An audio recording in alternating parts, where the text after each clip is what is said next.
Up and Adam. Tractor systems are offline. We are Beyond FM. Beyond FM. The future of broadcasting is here. Up and Adam with Adam Montiel. It's community content from Concentrate. It's Up and Adam with Adam Montiel. Some say life is where it begins. Straight to the stars is where it ends. Yes, some say life is just where it begins. Straight to the stars is where it ends. Only to start again. Thursday. Thank you so much for being Up and Adam. My name is Adam Montiel. Later in the show, I want to get right into today's show. I'm excited. I sit down with one of the most passionate, daring, and big-hearted chefs in SoCal. Anywhere. Chef Nicola Allegretta. From creating soul-packed pasta at Mama's Meatball to redefining Peruvian cuisine for the nation, really, at Mistura right here in SLO, to launching an intimate new chef's table experience unlike anything else. You're going to hear how Chef Nicola went from dancing salsa at the Grad to building wells for communities across the globe, and he's ours. He's our local chef right here. And now he's a finalist in a national competition where your vote could help him win $25,000, which he has already promised to donate entirely to fund a clean water well through Charity Water. And we got links in the show notes to that. We're going to talk creativity, cuisine, risk, legacy, and what it means to feed more than just hunger. Trust me, you're not going to want to miss this conversation. It's all coming up. Stay tuned. Chef Nicola Allegretta is Up and Adam. Before that, I want to thank my friends at Tin City Distillery for supporting local broadcasting. If you know me, you know I'm all about them. I've got my own private barrel with them. True story. And you can too. Their private barrel club lets you blend your own spirit, taste with their team, kind of walk away with a couple dozen bottles rather, of something else that no one will have, your whiskey that you made with their help. It's bold, custom, only for my friends at Tin City Distillery. Let them know you heard it on Up and Adam. Check out tincitydistillery.com. And yeah, if you see me up there, I will most definitely pour you a taste from my barrel. It's Up and Adam with Adam Montiel. All right, he's bold, he is soulful, he is the kind of chef who doesn't just serve a dish, he tells a story with it. From Italy to Peru to right here on the Central Coast, Chef Nicola Allegretta has built a culinary empire that's as passionate as it is personal. You know him from Mama's Meatball. You probably sipped and savored at Mistura. Hopefully you have. And now he's bringing diners even closer with his new intimate chef's table experience. But right now, he is also in the final stretch of a national competition. And if he wins, the entire $25,000 prize will go to building a clean water well for a village in need through Charity Water. This isn't just food. We're talking about purpose now. And this isn't just a chef. We're talking Chef Nicola. Let's welcome Chef Nicola Allegretta to Up and Adam. Yeah. Mistura, it looks like you're just killing it. Oh, Chef's Table right now. Mamma Mia is right. Yes, wow. yes. Tell me how Chef's Table is going. Chef's Table is doing fantastically. From the beginning, I really want to do more defined food, deconstructed, more creative. And it was very hard in a large scale. So I decided to create this project that was in my mind, for a couple years, where in a small room you can seat up to 10 people. And you can dine with me, and I ended up making some food, I customized from the plate, choosing what wine you're going to drink, and you can do a 5-course or 7-course meal. Everything is small, but sufficient, as a meal. And price are very modest, between $200 to $250. I don't think it will hurt anybody. And you get to eat very unique things, from alpaca, guinea pig, and chuño, all kinds of stuff, yes. Okay, tell me this, because you were the first one to introduce me to cuy. And cuy is guinea pig, and I just tried beef heart with you. Yes. I mean, I have tried some of the most experimental things that I put in my mouth, on my palate, because of you, Chef. Peruvian food, there's no boundaries. Yeah, there's no boundary. They're very beautiful people, and it's an amazing country, very diverse. Most of the microclimate all over the world, they are in Peru. And cuy, actually, it's a very sustainable animal, that you actually, really, in a small space can create it very easy, not too much cholesterol, very healthy. And actually, during COVID, we cannot really find it, any cuy, because they were using the broth. It's good curative for cancer, Wow. So I did not know that. I just learned that one too. It's insane. And that is a delicacy in Peruvian cuisine. It is. It's a delicacy, and what they do, they raise it on the side of their house, and then they, working on their crops and everything. And once they have extra, leftover, they throw right there. They're feeding in them, so they really they don't cost nothing. They're reproducing very fast, like the rabbits, and it's part of their family. They're really treating them very well, so. I found, although it was a little bit like frog, where there's a lot of bones you got to get around, I found it tasted a lot like chicken. It wasn't very gamey. And the way you prepared it, I mean, you did a beautiful job with it. I would have never have thought I would have tried that. It was only because I was like on the air and in front of a really talented chef, and I knew you're not going to do me wrong. And it was a delicacy, and I wanted to try a delicacy in another culture. And here I go trying cuy. And I was like, wow. I mean, and you made it beautifully as well. It was good. Yeah, into the chef's table would debone it completely because good. everything are small dishes. You brought straight the thing right in front. I mean, it was laying down with the whole thing. It was right it's there. not the whole thing. Yeah, so what I do, I cook it, and then I cut it little pieces, and then, we fry. So the skin, it's very nice. It looks like a piggly pig, that flavor, and the inside, it tastes like a chicken. Right. Yeah, so it's very interesting. You nail it down completely, yes. Okay, tell me some of the other things Peruvian cuisine. And let me ask you this. Where did Peruvian cuisine cross paths with you? I mean, here's this Italian, you got your nonna, you got your Italian roots, and then you somehow get influenced by Peruvian cuisine. Yeah, I actually met my wife over 20 years ago, one night, dancing on the Grad, salsa. No way. You're dancing at the Grad? This is a great story. 20 years ago. I love this. I was not even supposed to go out, but, I used to be working for Benvenuti on March Street. And my friends, they said, let's go out. Come on, you're getting old. Come on. So I was like, okay, let's go. And I meet my wife right there. We were dancing salsa. I got in love because, she... You got moves? You got salsa moves? Oh, yeah. I live in Santo Domingo, Dominican Republic, for a couple years. So I learned there much of the dance. How old were you when you lived in the DR? 20-year-old. Oh, my gosh. It's like... Yeah, I was 20. I finished the Marines in Italy, and then I went there, and I lived there for a couple years. Yeah, you got a whole life on you. I got a lot of going on. Yes, this is so exciting. Yes, so you're 20 years old. You just get out of the military. You're in the DR. You're learning about culture, and you picking up salsa. Yes. So and so one day I meet my wife. And I told her I was Italian, that I was a chef. I invited her home, with her friends, to enjoy some food, to make a chicken ravioli with vodka sauce. We made oysters. I made a tiramisu. And she says, oh, that's very good. I did not believe you were a chef, I says, I'm Peruvian. Says, oh, great, But, I heard, their diversity about food, but never heard so much, experience into that. And then they will invite me in their house. I will try their food. And I got, in love for this culture. And, then the mother used to be coming and cooking for us at home. And I learned every single recipe. And I told my wife one day, she was at work, and she came back, says, oh, your mom came by and made it food. Yeah, what she made it? Oh, she made it like ocopa, and she made it a little bit of seco. And says, oh, really? Yeah. And then she started, oh, my mother, she cooks fantastically. She said, yeah, I cook it. You cook it? Yes. And so that's how I get inspired to do more and more and more. And then 10 years ago, we were looking for a kitchen facility to do catering. And we decided to do a Peruvian restaurant. But they're so proud about their food that they said, no, we're going to need to spend some time in Peru. You needed to learn it from different area, different culture.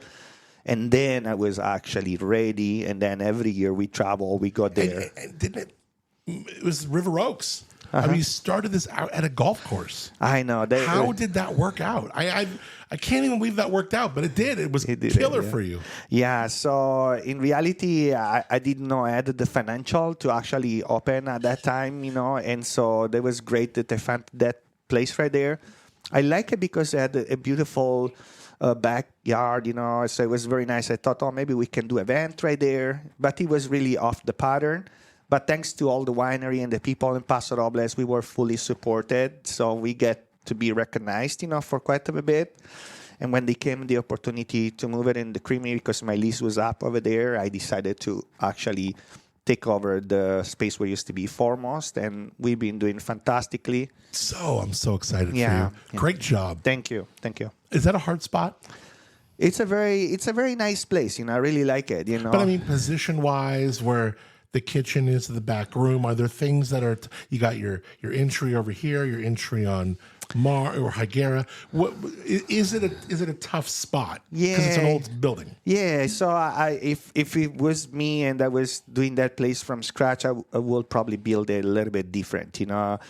Sometimes I'm embarrassed, because I got the opportunity to do collaboration with chefs, but worldwide recognized, like Virgilio Martinez or Gaston Acurio. So I'm really kind of like, not really, there is like, okay, yeah, come in my kitchen, because it's very mediocre kitchen. But from whatever we have, we do amazing things. We adapted very well. Yes. Yeah. I never thought about that, like a chef getting almost, timid about the presentation of their kitchen. But, when you have an owner and you have an entrepreneur and you take over a building, I mean, sometimes there's just not a lot that you can control, Yes. But you have done incredible stuff, and the layout, with where you have Breda and the chocolate and the bar, and then now where that chef's table is. I've eaten your food. I want to talk Mama's Meatball for a second, if I can. That side of things. And your pasta, it's not just pasta. It's like, it's memory. It's energy. It's soul. And you cook like someone who was raised in the kitchen, not really trained in one. So what's like some of the non-negotiable rules in a kitchen for you? Something kind of sacred, maybe even passed down, something that you don't compromise, that you really always kind of employ in the kitchen? Like, in reality, I think the people, they needed to really put passion in what they do.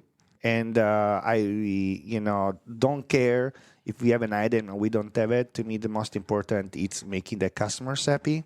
So I really want to bring, in the most of ourselves, and so that's what we do. So Mama's Meatball, it's the same. It's like a family, affair, with my mother. Since I was little, I learned to cook, and I decided to do that environment into the creamery. And it was kind of the same thing, what happened in Mistura. It was not really set up for what I'm looking for. But I worked with the space, and it's been working perfectly. We've been there 19 years right now. And sincerely, we love it. If people are following us, we were in a show with Guy Fieri, the Triple D. How was that? That was amazing. That was like a very unique. He almost did it both restaurant, but he said, because I'm the same owner, this is, it cannot happen, Yeah. But it was a very beautiful man. I'm really, really happy. I mean, I've been talking to Brooke and Jacob at Spoon Trade, and that needle moves. The needle moves. I mean, have you seen that needle at Mama's Meatball move because of that? Yeah. We see a lot of more people they're just following him, and they traveling and they see places. They're doing their own part, and, we sincerely, we're very happy and blessed, to have been part of that program. We're really thankful. There's a lot more to come, eventually we'll pull it out, but we cannot say anything yet, What do you mean? You got more coming out? Yes, yeah. On TV that we'll learn about? Yeah, there will be something more, but, it's just kind of because I know those things sometimes get very not until it's ready. Yes. So I totally understand if you're baking something, it's not ready quite yet. So we got Mama's Meatball.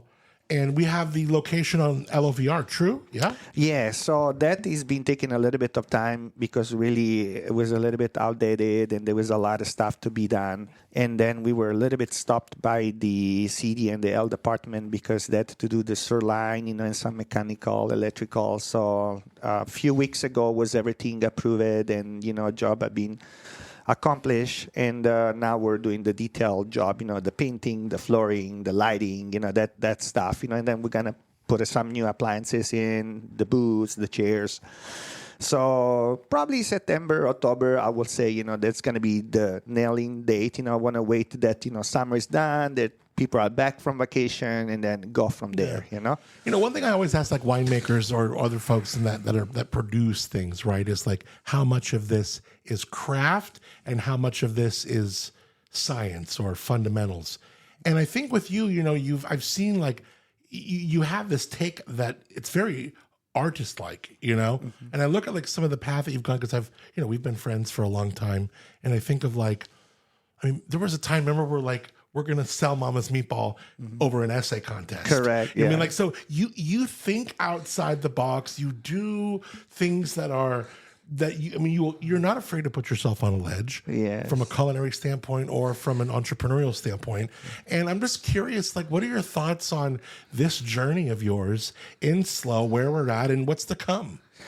Like, things are tough for everyone, and I can see that. But the idea for me is that if you have a product that you can deliver it to a client that it's a need, I think it will work. And so, for instance, in the face of that restaurant at the Laguna Plaza, is going to be a mix between Italian and Peruvian together. Oh, really? Yes. Is that cool? I don't think anyone knows that yet. Yeah. Are you dropping that news right here? Yeah, it's going to be called Nicola, which is my name. And then I've been training already for over 6 months this chef from Peru into Mama's Meatball. And, we're getting things together. The reason it's the many times... Is it going to be a Peruvian-Italian fusion? Yeah, so called the fusion, it's called the baciche. And the baciche are the Italian in Peru. They made it in Italian restaurant, but use a Peruvian ingredient, but also have some Peruvian dishes into their menu. Tell me more. Yes, and so I'm all the time we have clients, they come in at Mama's Meatballs. Oh, I wish I was there. I can have a ceviche. Or they're eating at Mistura. Oh, can we have a pizza? It's like, so what about a place that can do both? And so, and as I said, initially I was thinking to move the Mama's Meatball there, but then the parking structure in Pomo Street is getting ready, and so we will work, in conjunction with our landlord and the city to try to get the parking validation, so the customers they can come and dine at Mistura Mama's Meatball, and then you get the validation, so you don't need to pay for parking, because we understand, it's something crazy right there. And then we don't want to misleading people that they saw the show, the Triple D with Guy Fieri. So that's why we decided we're going to call the other restaurant Nicola. So that's the idea. So it was really kind of that exposure you got on TV that almost made you think, hey, hold on. There's a lot of, there's a lot of people pinging what we're doing and they're feeling us right now. Let's not send mixed messages. Yes. Let's make Mama's Meatball very much Mama's Meatball. Yes. Mistura. And then what we do here, we'll play with it. We'll call it a little bit of a mix of both. Nicola, yeah. Wow. Yeah. But when did you decide this? Is this recent? No, it was a couple of months ago. Okay. We were like there and we said, my wife said, you really need to call it your name. I haven't and heard this about. That's great. Yeah. Yeah. But, talking about, economy, how things are going and, how, we should go. I want to tell you a story. Please. Back in the year 2014, I ran the Slow CD farm. I was the first farmer of that farm right there. And I extended myself a little bit too thin. Then I opened the Mistura, and then I had to file a bankruptcy right there. So, and then the news showed that, I closed all my business, but it was just like the farm. So it was misleading people. And people said, I'm sorry that you closed. I'm sorry that you closed. Yeah. So with the money that I did not have, I put up 2 billboards, one in Paso Robles and one in San Luis Obispo, say that I was actually open. And that's how I created awareness. So I play game and I play very hard. And sometimes, like even when I opened the Mistura in Paso Robles, pretty much I sold everything to really open that store because I didn't know I had the funds at that time. I sold my catering truck. I sold, my trailer. I sold my pizza oven, portable pizza oven. And with that money, I recovered enough funds, to get started a business. And then I repay back, everything and I got going on. You have to risk. If you don't risk, you don't get, the reward over there sometimes. If you're afraid, you're not going to get anything. That's how it is. And so you have to really think about it. But always, try to save, something, for, you never know. You know what I mean? Yeah. But I'm just kind of really into that mood right there. But I can see so cool, man. a lot going on. Dude, that's so good. I love that idea, especially here, and I call it big market in a small town. And I know we're a small to medium market considering Los Angeles, San Francisco, San Diego, right? Mm-hmm. We're not a big market area. I know this from working in radio. In all spaces and times, we're a small to medium market. But when you have talents that operate in big market ways, where you could take what you're doing, Chef, and put it in any big marketplace and it would flourish and it would be, it's what makes this area so special, because we all love living here. But to have the ability to capture cuisine and artistry and passion in a way that normally you would see in a big metropolitan area, it's really, really special. You're like one of the Miami, all this stuff. Your Peruvian cuisine is like known all over the place. Mm-hmm. It's wild. Yeah, it's a very well known all over the world. We are the top 5 Peruvian restaurant into the nation. If you're considering, between La Mar, in San Francisco, us here in Central Coast, there's a Ceviche 105 that eats in Miami, Mission Ceviche in New York, and we have Andina in Washington State. So these are the top 5 on this level, Wow. So, and, we actually represented the country of Peru for several occasions, from the Natural Food Show, Fancy Food Show, Food and Wine in Aspen, Colorado. And is this just to score points with your wife or what? This is Yeah, no, and actually, she so told cool. me, do not talk, because they have a particular way to speak their language. And you still talk very Italian. Exactly. So I got my way to say things. And says, oh no, you don't say it this way. Let me talk. Let me do the talk, and you do the cooking. Okay, perfect, no problem. And so these people from the government agency from Peru, they flew, from Peru. They flew from LA. And they came here. They said, oh, we want you to showcasing quinoa. We want you to showcasing asparagus. We want you to showcasing our artichokes. And we will do craft menu dedicated and serving 3,000 people per day on those fare, which was, the small bites, nothing big. It's a massive event. But you have to It's a rent big the event. kitchen, you have insurance, a lot of investment, hiring chefs, bartenders. So, and then we will do private event for like famous chefs like Nobu, Joel Robuchon, so all these people. So we are getting very, very exposed. Oh, that's so cool. I'm so excited for you, man. So we will have the links in the show notes to vote for Chef, because we need you to vote right now till the 22nd.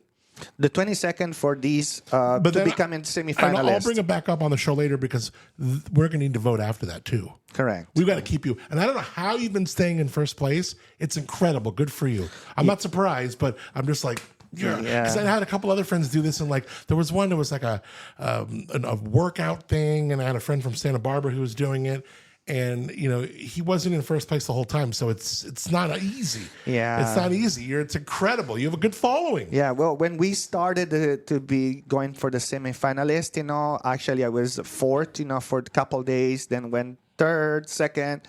And now I'm first. Thanks God, Okay, 2 more questions. How much of God plays into your life? How much of, you talk about spirituality and stuff. I'm curious, what do you lean on, and how much does that matter to you? To me, it's number one. Yeah. I think, that's my connection. And each one of us can... That's why we're here. It's why you're serving. Exactly. Yeah. So everyone is different, And, I was just even at I did a class with the Calpoli couple days ago for the viticulture department. We did a distillation at the restaurant, with some wine they made it. I was listening it was a big conference that was in LA, and it was about that, the connection, the awareness, and it was like a Saturday and Sunday, and there was this gentleman that he actually was broke and they had no money, and all the family from the wife's side, they all died. And so the wife said to him, how much money you got? He said, I got $5,000. Okay, give me the $5,000. He said, the business is going out of business. It was during COVID, and the mother was getting sick, and said, we needed to raise money. We need about $250,000 a month. So what we do? And they started very successful business, and but everything was about believing to what they're doing, and dedicated, to the source, which is God, and whatever they were believing. So, and what he was explaining, no matter what religion you are, you can be like Buddhist and Muslim, you can be Christian, you can be Catholic, you can be anything, or you can just believe it on energy, like in quantum physics, whatever. But the important, it's knowing that it's inside of you, and you are reflecting, to the universe. That's I have this old cassette tape where I was recording my mom. I don't even think she even knows it, and she was talking to me about the power of using your talents, and how if you don't use your talents, that God feels that's a sin. Like, you need to use what you have been good at doing when you discover it, and you need to serve with it. And when you serve with that, that's when you'll be blessed. And sure, you can ideally make a living. I mean, you got to eat. Yeah. So I don't fault anyone for trying to make a living. You got to charge. You got to do what you got to do. But you also serve with it, and you do. Like, I mean, look what we're doing. We're doing wells, and so like service. When you use your talents that God gave you to serve, that is probably maybe the most powerful thing the earth can feel. A couple of questions before we get out of here. If your Nona walked into Mistura, Mama's Meatball, wherever, sat down, tried your food, what do you think she would say right now? She would be amazed. She would be amazed. I have a lot of actually Italian followers. They're coming from all over the world, and they come in my restaurant, Mistura, because it's very high rated. And when they know I am Italian and I'm making Peruvian foods, it's wow. Yeah, so they're really astonished. It's almost like an advantage. Yeah. It's an unfair advantage. Yeah. Well, I Peruvian dudes are like, this ain't fair. Yeah, so I think she will be very proud about that. Okay, so be honest. It's late. You're hungry. You're home alone. Maybe you're raiding the fridge. What's a guilty pleasure that you would just kind of like to grab to? What does Chef Nicola eat when he's just Nicola? I always have food inside my fridge because I always cook for my family for either one of the restaurants, and they always have leftover. So that's why I told my wife, even there's nothing in the fridge you think, they always will come up with something, with a combination, But as I said, it can be from the chicken that I just prepared today, because, I do have it there. I have my sauce all the time. My daughter the other day said, can you make me chicken taco? Yeah, sure. So I put some oil, some onion. I throw some of that sauce into the pan. And then I actually throw the shredded chicken from a rotisserie chicken that was from Mistura. And then I made some chicken taco, some guacamole. It's like, oh my God, this is the best taco ever. So the Mistura sauce is good in the pan. You don't like throw it over the top. No. You could. Yeah. So you can do like a sofrito. Let's say you want to make a paella, no? Yeah. So you throw your oil, you throw your onion, and then you throw that as a dress up, to creating, the sofrito. Then you throw your rice, and you throw your shrimp, and you throw your chicken, whatever. So that's to get it started. Or you throw into raw meat, like if you have a raw veggie, raw fish, raw meat, you leave it on for 5-10 minutes, and then throw on the grill. You don't need to add anything. It has like a very nice, bold flavor. Oh, I can't wait. I went at the International Pizza Expo about a month and a half ago, and we had a great success. Imagining thousands of people were there.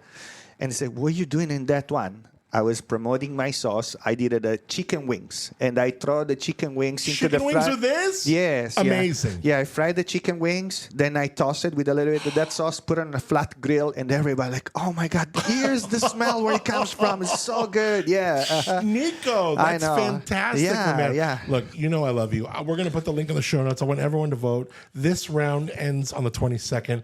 Let's get Nicola advancing, and then we'll remind people. You don't have to come back in here, but I'll make sure I remind listeners to vote. And let's get you back in here again. And I got to come to, it's been far too long.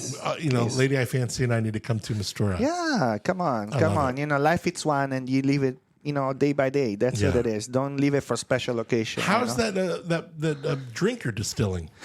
The Pisco is doing very good. That's right, Pisco. Yeah, this year I actually had worked with Enrique Torres at Diablo Paso. Yes. And he helped me out. We bought a couple tons of grapes. We bought some Zinfandel from Adelaida area. And what we did, we made it 350 gallon of Zinfandel. And I pull out, about 80 gallon, so that was great because that brings me over like 550 bottle. Yeah. So I'm very happy, and it came out amazing. Good for you. This was my top one, Look more in a pisco, because how would you describe this distilled spirit? It's like a brandy, between like a brandy or like a grappa, but grappa is made just from the skin. This is made from the juice. And actually, the other day on Sunday, it makes it. I don't know. I like the mouthfeel more because of this. It's not all skin. It's the juice. It's more aromatic, you know. And actually, the other day, when Calpoli was there, we were doing this distillation with all the student and the teacher. I brought it down like 7, 8 different bottles of pisco made from Peru and mine, and we were, comparing, and what's the different variety and everything. It was very amazing to understand, And they said, well, as like a hint, where like in the end, you can feel it like a truffle. So maybe wherever the soil that it's growing that grape, that Zinfandel that I got, maybe there's truffle into the soil. Who knows? Let's see if we can't get your pisco up at like some of these cool restaurants like Il Cortile. Oh, in Paso. Like, I know Carol. Like, I mean, she would love to have a pisco that's local from an Italian. I mean, I don't know. Maybe something, right? Would that be fun for you? Yeah. I would love it. You know, right. so we'll put it out over there. All right, we got all the links to support Nicola. Check out Mama's Meatball. Check out Mistura. You're a legend. I love you, man. You're so good. We're so Thank lucky. you. We are so lucky to have you, brother. Yeah. Appreciate you a lot. I want to say something Go ahead. before we ending. Talking about God, okay? Yeah. I understood from the beginning that I had something inside of me where I can make a special. I transmitting love through my food when I'm making food because I really enjoy it, I can change the life of many people.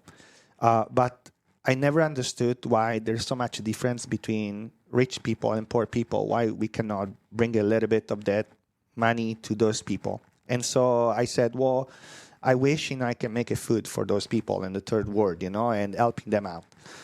And so I'm part of a charity. It's called Charity for Water. And I've been for a few years, and when I have some money, like $100 here, $100 there, I send it out, and you automatically supporting them.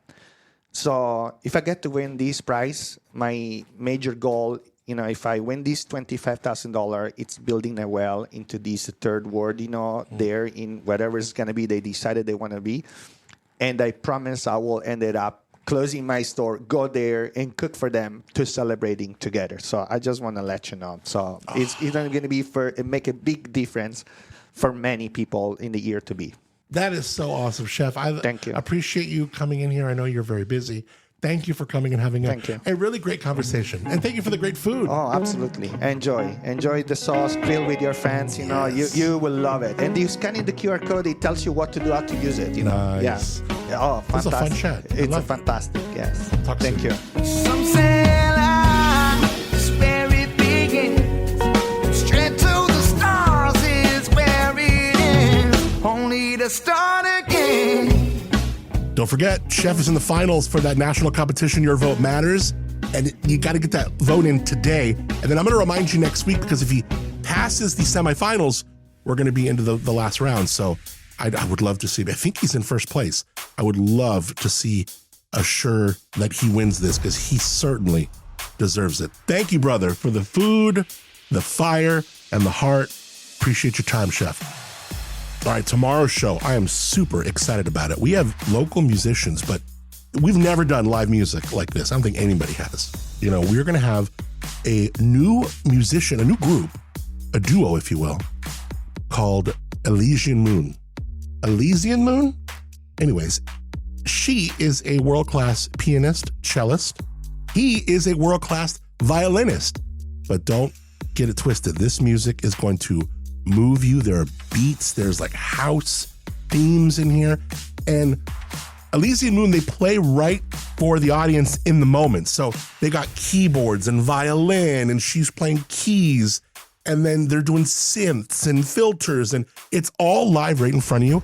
And they're going to be coming into the Lobro Studios tomorrow to literally perform just as they would on stage. So this is not an acoustic kind of unplugged setup. This is very plugged in. It is going to be so rad. They're performing tomorrow at Slow Brew, Friday. So we're going to give you a little taste of what Elysian Moon is doing at Slow Brew on this show tomorrow. I can't wait to have you. It's going to be so exciting. So that is tomorrow. We'll meet Tyson, aka Tropo, if you know him. And then, of course, we're going to meet his lovely wife. Yes, Grace. And their story. How did you guys meet? You guys are a powerhouse duo of a band, and you're a powerhouse duo in the home. So it's going to be exciting to chat with both of them. That is tomorrow. Let me thank my friends at Moonshiner Collective for original music on the show called Start Again. To you for rating, reviewing, subscribing to what we do here. It means a ton. Anytime you could take a moment and do that, or even just share the show with a friend, thank you. Thank you, thank you. Also want to thank our friends at Timbre Winery for giving us our Low Bro Studios. You can taste their wine in the village of Arroyo Grande. They make bomb wine. Such good wine. I had their sparkling Albarino yesterday. Man, those bubbles, they get you in the mood. They're so good. Check out Timbre Winery, link in the show notes. And I thank them for our partnership in the Low Bro Studios. All right, I hope you have a great rest of your day. Your week is just about to wrap up. The weekend's here. Till tomorrow. Till then, I'm Adam Montiel. Appreciate you a lot. Thanks for connecting. Thank you for being up and at 'em.